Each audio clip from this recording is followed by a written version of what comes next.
moa zany ny journée internationale télécom dia tonga eto Mahamasina izahay zany a manandrana ny wifi gratuit an'ny Airtel. Hita tokoa fa haut débit sy tsara ilay izy. Dia maromaro ny ohatr'izao ho an'ny opérateur rehetra fa tsy Airtel ihany.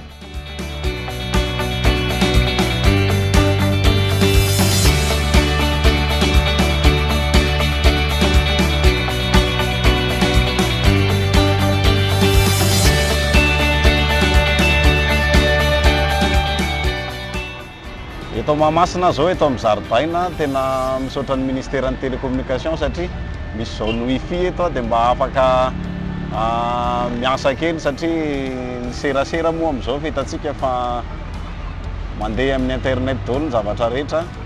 Dia amin'ity andro hoe journée mondiale journée internationale ny télécommunication ity dia mba afaka miserasera eto na dia ety an-dalambe azy. Dia makasitraka ny fanjakana sy ny ministère ny télécommunication araka le thème hoe numérique pour tous hitako hoe tanteraka tsara izy amin'izao na ety an-dalambe dia afaka miasa. Makasitraka tompoko.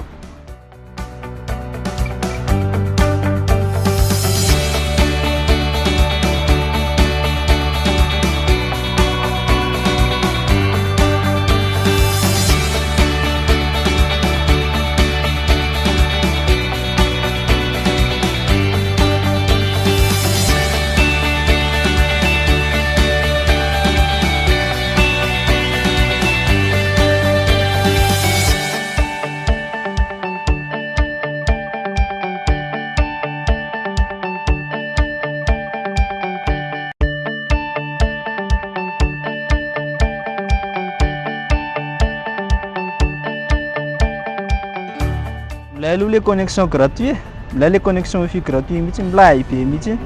Tokony isan'andro izy ity misy amin'le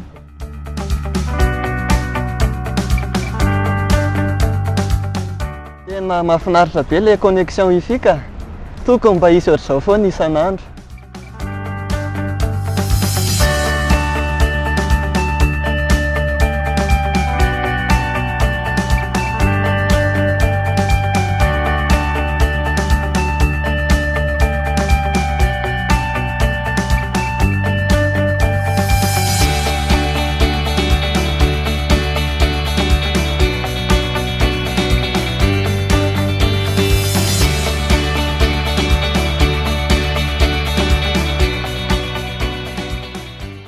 Ny tombotsoa amin'le wifi gratuit zany dia afaka mi-télécharger zavatra maro ny application sy ny rehetrarehetra mba ho tombotsoan'ny vahoaka.